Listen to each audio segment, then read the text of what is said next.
Statistically speaking, electric vehicles are far less likely to suffer mechanical failure than their internal combustion engine counterparts. That's because while there are hundreds of moving parts in your average internal combustion engine, there's only one main moving part in an EV. Statistically speaking, internal combustion engine vehicles are much more likely to catch fire than most electric vehicles. That's because they rely on carefully controlled explosions between a pressurized flammable liquid, air, and an ignition source. And to get said flammable liquid from a safe storage space to the very hot engine where those controlled explosions take place, you need a lot of pipes, pumps, and potential areas where said flammable liquid could escape and go boom.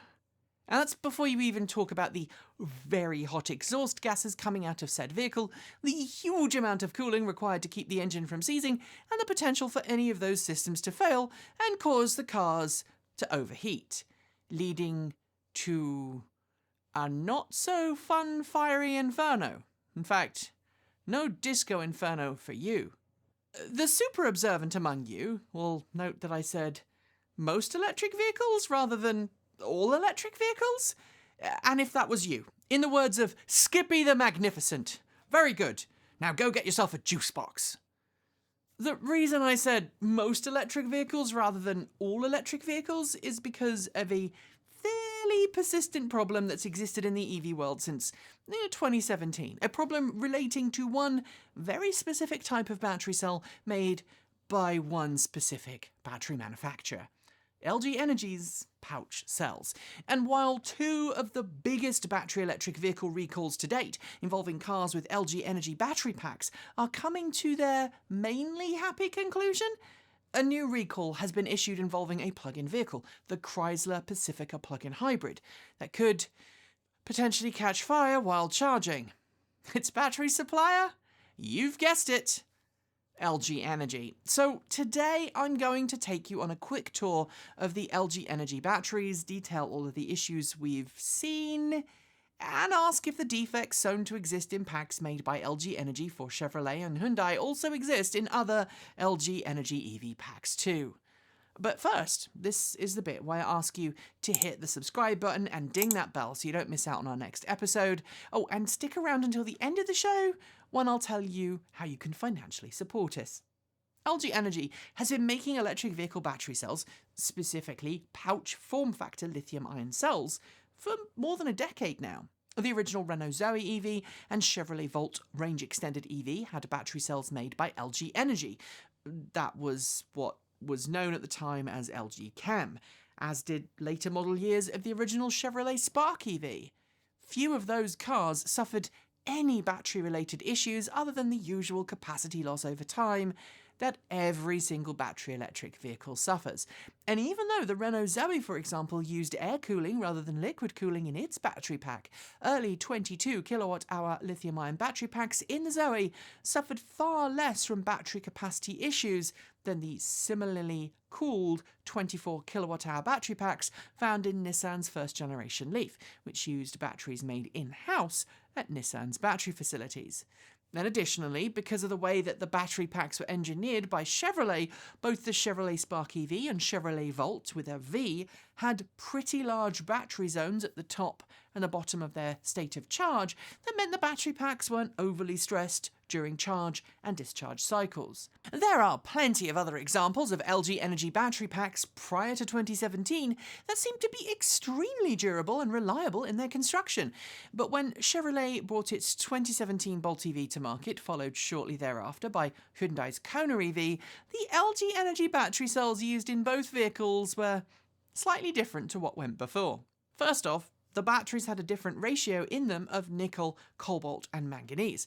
I'm not going to delve into the differences in construction between those two generations of cells, but the most important thing to note here is that the Bolt and Kona EV battery packs had far more energy-dense cells than any cells previously made by LG Energy.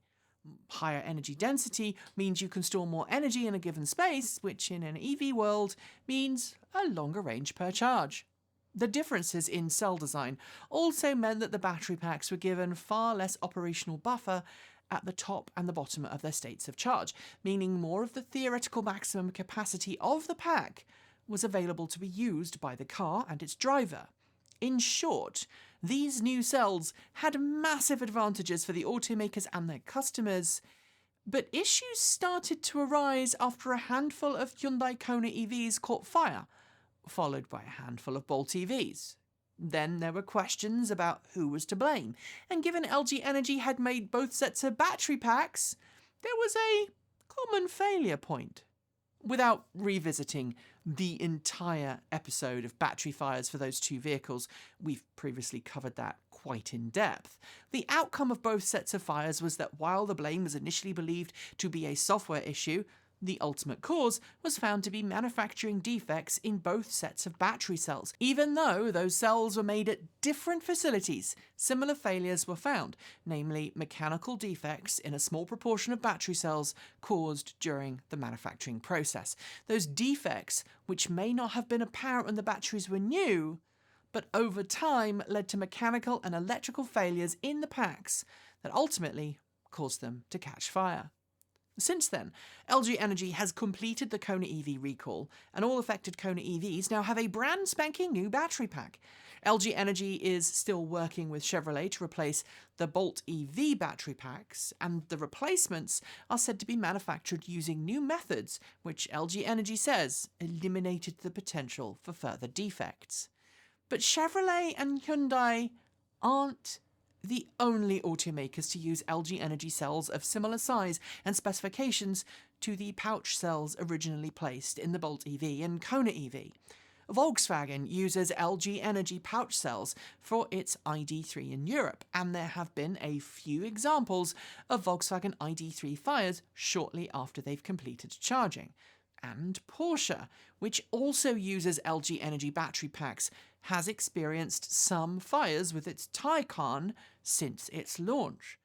While Porsche and Volkswagen have stopped short of carrying out a full recall like Chevrolet and Hyundai did, Chrysler has become the latest automaker with an LG Energy battery-packed car, the Chrysler Pacifica Hybrid plug-in minivan, to announce a recall. And guess what? The circumstances sound very familiar.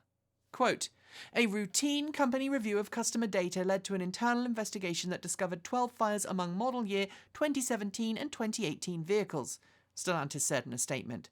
Quote, "All were parked and turned off, while 8 were connected to chargers." End quote. Stellantis is now recommending customers do not park their cars near buildings or other vehicles and not to plug their vehicles in to charge. Since it's a plug-in hybrid, it's still possible to drive the car, but anyone who's owned a Bolt or a Kona will find this recall eerily familiar. Details surrounding this recall are certainly a little thin on the ground, and Stellantis has no further information to give at this time other than its official statement. But it has got us wondering, is this a problem that will surface in other vehicles that use LG Energy packs?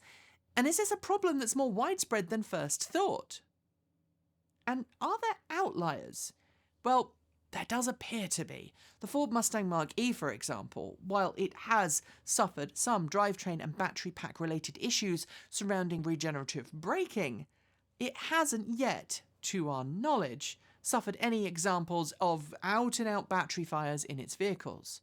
And that's interesting because the last time I was at a Ford event, one for the Mustang Mach-E GT, I specifically asked Ford's engineers if they had any concerns over the Bolt fires and the common battery supplier for both vehicles. In response, I was told that Ford's battery cells are oriented differently on the production line to the Bolt cells, and thus some of the mechanical issues present in both GM and Hyundai packs were not a worry in the case of the Mach-E. But that said, I think it's interesting to note that Ford is now using SK Innovation for its battery supplier of choice for the upcoming Ford F-150 Lightning.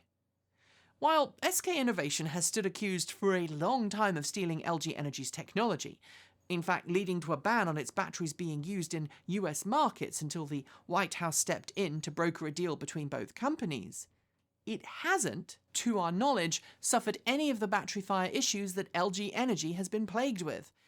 And while I don't like to fall back on conclusions that have just circumstantial evidence to back them up, Occam's razor right now would suggest that since LG Energy supplied automakers have had multiple issues with battery fires, while SK Innovation supplied automakers have not, the real issue is not even the chemistry or the process used to produce the batteries, but possibly the equipment and/or quality control within LG Energy compared to its rivals. I should also acknowledge, though, that while there will always be statistical outliers, vehicles which catch fire because of other reasons and failures that aren't connected to the battery, and add that while battery fires can and do happen to vehicles with other battery packs made by other companies, there have been Tesla fires and BMW fires, neither of which use LG pouch cells, the frequency and similarity of all of these LG Energy battery pack vehicle fires seem way too close to be coincidental.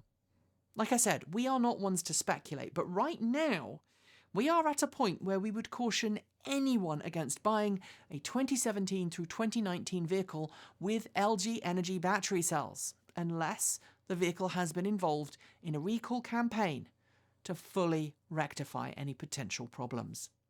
That's it for today. If you liked the video, be sure to give it a thumbs up and don't forget to leave your thoughts below or in our free to join Discord chat room. There is a link in the video description. If you haven't already, make sure you've subscribed to this channel and our other channel, Transport Evolved Take 2. Give the bell a gentle ding and you will know when our next video goes live.